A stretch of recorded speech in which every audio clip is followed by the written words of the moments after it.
الرحمن الرحيم وعن العرباض بن سارية رضي الله تعالى عنه قال صلى بنا رسول الله صلى الله عليه وسلم ذات يوم۔ اس حدیث پاک راوی ہیں جناب سیدنا عرباض بن ساریہ رضی اللہ تعالی عنہ۔ یہ اہل صفہ میں سے ہیں، یعنی وہ اہل صفہ جو نبی صلی اللہ علیہ وسلم کی مسجد کے طالب علم تھے، علم حاصل کیا کرتے تھے۔ اور ویسے تو سب صحابہ کرام، لیکن چند مخصوص جو دن رات وہیں رہتے تھے ان میں سے کہ یہ بھی تھے۔ بعد میں یہ شام میں مقیم ہو گئے نبی صلی اللہ علیہ وسلم کی وفات کے بعد، اور وہیں 57 ہجری میں ان کا انتقال ہوا ہے۔ 31 احادیث ان سے مروی ہیں جو انہوں نے نبی صلی اللہ علیہ وسلم کی احادیث امت تک پہنچائی ہے۔ یہ حدیث بھی انہی سے ہے۔ فرماتے ہیں صلی بنا رسول اللہ صلی اللہ علیہ وسلم ذات یوم، ایک دن نبی صلی اللہ علیہ وسلم نے ہمیں نماز پڑھائی۔ نماز پڑھانے کے بعد ثم اقبل علینا بوجہہ، پھر آپ صلی اللہ تعالیٰ علیہ وسلم ہماری طرف متوجہ ہو کر بیٹھ گئے۔ اقبل متوجہ ہو گئے، علینا ہماری طرف، بوجہہ اپنے چہرے کے ساتھ، یعنی ہماری طرف منہ کر کے آپ صلی اللہ علیہ وسلم بیٹھ گئے۔ اس کے بعد فوعظنا موعظۃ بلیغہ، پھر ہمیں وعظ فرمایا، اور وعظ انتہائی اہم ترین مؤثر انداز میں ہمیں نصیحت کی، ہمیں وعظ فرمایا۔ ذرفت منہ العیون، جس سے ہماری آنکھوں سے آنسو جاری ہو گئے۔ ووجلت منہ القلوب، اور دلوں میں خوف پیدا ہو گیا، دل دھڑکنے لگے، یعنی دلوں میں اللہ کا خوف جاگ اٹھا، پیدا ہو گیا۔ فقال رجل یا رسول اللہ صلی اللہ علیہ وسلم، ایک شخص نے عرض کیا یا رسول اللہ صلی اللہ علیہ وسلم، کأن ہذہ موعظۃ مودع، آپ نے یہ جو وعظ کیا ہے ایسے معلوم ہوتا ہے گویا نصیحت کرنے والے کی یہ آخری نصیحت ہے۔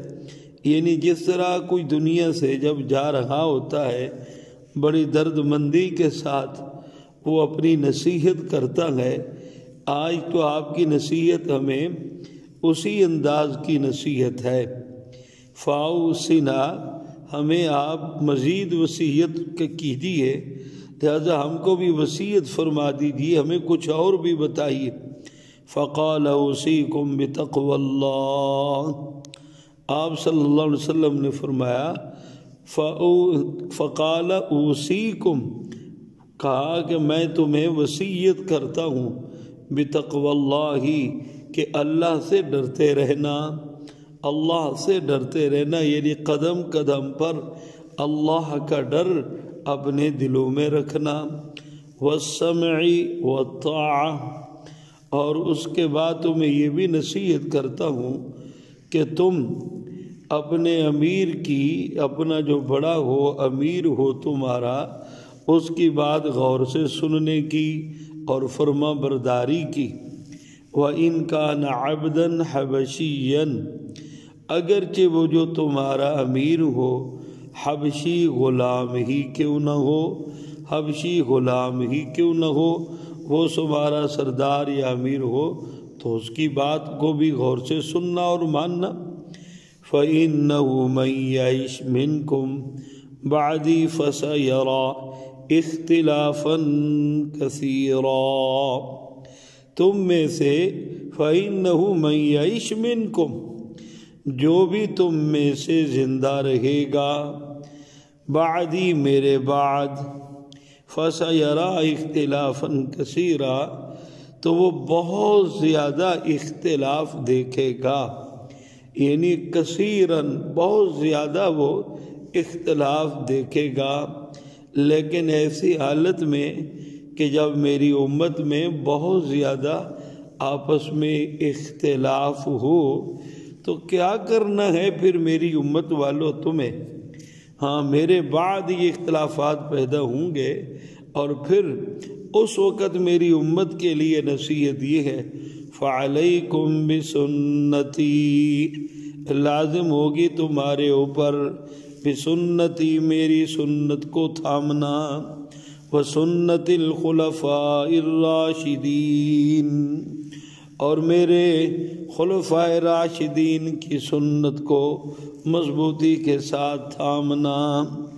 خلفاء یعنی نبی صلی اللہ علیہ وسلم کے نائبین، راشدین یعنی رشد و ہدایت کے مینارے، مہدیین یعنی مہدیین کا مطلب یہ ہے دوسروں کو بھی ہدایت کی دعوت دینے والے، یعنی جو میرے خلفاء ہوں گے ان کی سنت کو بھی مضبوطی کے ساتھ تمسکوا بہا، مضبوطی کے ساتھ تھامنا ہے، وَعَزُّوا عَلَيْهَا بِالنَّوَاجِسِ، اور اس کو دانتوں سے مضبوط پکڑے رہنا، ڈاڑھوں سے مضبوط، نواجس سے مراد ڈاڑھے، اس دانتوں سے کوئی چیز پکڑی جائے بعض دفعہ چھوٹ جاتی ہے، لیکن جو ڈاڑھوں سے پکڑی جائے وہ نہیں چھوٹتی، تو مضبوطی کے ساتھ میری سنت کو بھی، میرے خلفاء راشدین کی سنت کو بھی تم نے مضبوطی کے ساتھ تھامنا ہے، پکڑنا ہے۔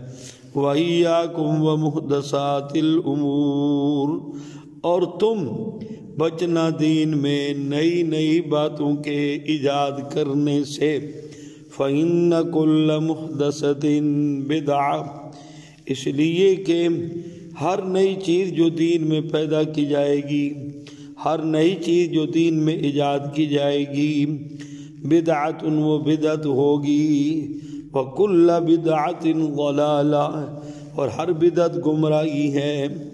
اور ابو شریف میں جو حدیث ہے اس میں مزید یہ لفظ ہے وَكُلَّ ضَلَالَةٍ فِي النَّارِ، اور ہر ضلالت یعنی گمراہی جہنم کی طرف لے کر جائے گی۔